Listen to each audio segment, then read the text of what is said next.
आ, आ, महाराज। दमयंती, क्या हुआ आपको? आ, आ, आ, आ, क्या हुआ दमयंती आपको? कुछ तो बताइए। देखते ही देखते उसके चेहरे की रंगत बदल गई और वो एक बूढ़ी नजर आने लगी। ये देखकर महाराज के पैरों तले जमीन निकल गई। दमयंती, ये क्या हो गया आपको? महाराज, असल में मैं कोई आम स्त्री नहीं हूँ, मैं एक डायनी हूँ। क्या? एक डायनी?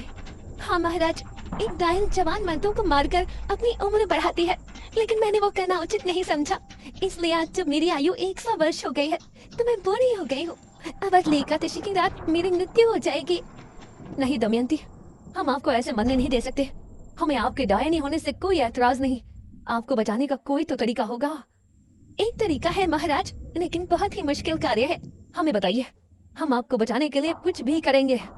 अगली एकादशी की रात तक 11 मूर्तों के खून से अगर हम स्नान कर लेते हैं तो हमारी जान बच जाएगी और हमारा सौंदर्य भी वापस लौट आएगा। महाराज ने अब दमयंती को बचाने का प्रयास शुरू किया। राज्य में जब भी किसी की मौत होती तो उनके घरों से उनकी लाश को उठवा लिया जाता था और इसी तरह 10 लाशों के खून से दमयंती को नहला दिया गया था। इससे परेशान होकर मंत्री ने राजकुमारी को सब बताया। राजकुमारी, राज्य में हाहाकार मचा हुआ है। महाराज दमयंती को जवान बनाने के लिए मृत लोगों के शव का अंतिम संस्कार नहीं होने दे रहे हैं। उनके शव को बुरी तरह से काटा जाता है और उनके खून से दमयंती स्नान करती है। इससे प्रजा बहुत क्रोध में है। क्रोध की बात तो है ही मंत्री जी। मृत्यु के बाद जल्दी अंतिम संस्कार न किया जाए तो ये मृतक और उसके परिजनों के साथ नाइंसाफी होती है। वो कभी भी मोक्ष के द्वार से होकर नहीं गुजर सकते। हम पिताश्री से इस विषय में बात करेंगे।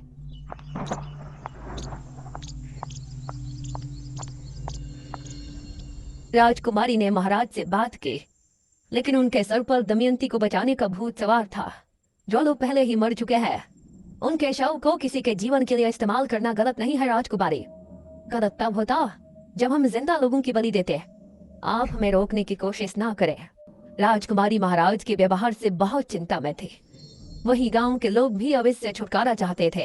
अरे बहुत हो गया, अब हम गांव के लोग महाराज का ये अत्याचार नहीं सहेंगे। हाँ, हमारे मृतकों को हक है कि उनका अंतिम संस्कार किया जाए। लेकिन हम लोग महाराज से कैसे लड़ेंगे? कैसे रोकेंगे उनके सिपाहियों को?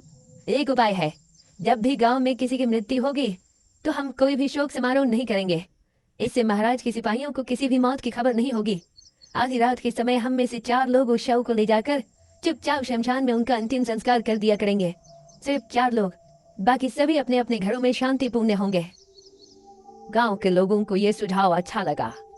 उन्होंने गांव के 4 आदमियों को नियुक्त किया। उस समय अर्थी को कंधा देने वाले लोगों को मोला कहा जाता था।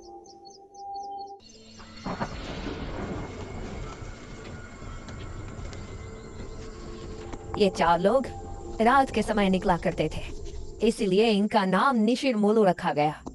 अब जब भी कोई मृत्यु होती तो 4 कथई लिबास वाले आदमी निशिर मोलो बन के उस शव को कंधा देते और उसका चुपचाप अंतिम संस्कार करके वापस गांव को लौट आते।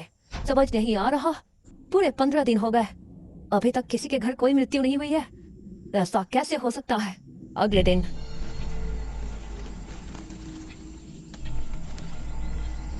महाराज के गुप्तचरों के द्वारा महाराज को ये बात आखिर पता चल ही गई और उनका क्रोध 7वें आसमान पर आ गया। वो जो भी 4 लोग हैं, हम उनको मार कर ही दम लेंगे। उन्होंने हमसे चालाकी की, इसका हर्जाना उन्हें भुगतना ही पड़ेगा। महाराज ने अब अपने गुप्त सिपाहियों को तैनात कर दिया था, जो छिपकर रातों को जागकर गांव पर नजर रख रहे थे। एक रात निशिर मोलो एक अर्थी लेकर निकले। यह शनिवार की रात थी, तो उन गुप्त सिपाहियों ने निशिर मोलो को रोक लिया।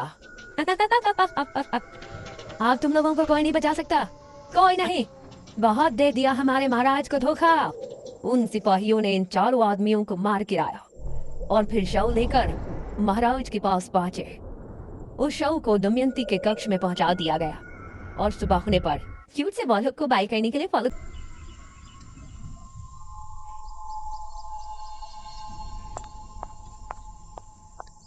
दमयंती कक्ष से बाहर निकली अपने उसी खूबसूरत जवान अवतार में।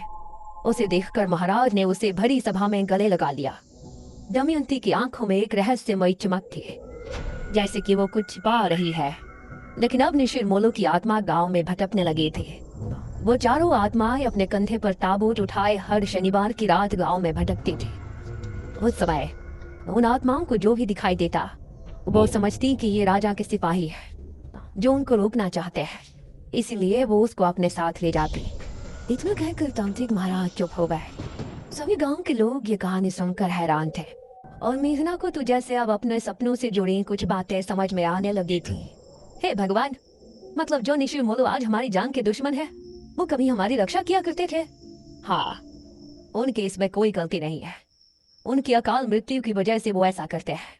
उनको नहीं पता कि उनकी मृत्यु हो चुकी है। वो तो अभी भी अपने काम को अंजाम देने की कोशिश कर रहे हैं। बाबा, आगे की कथा में क्या हुआ?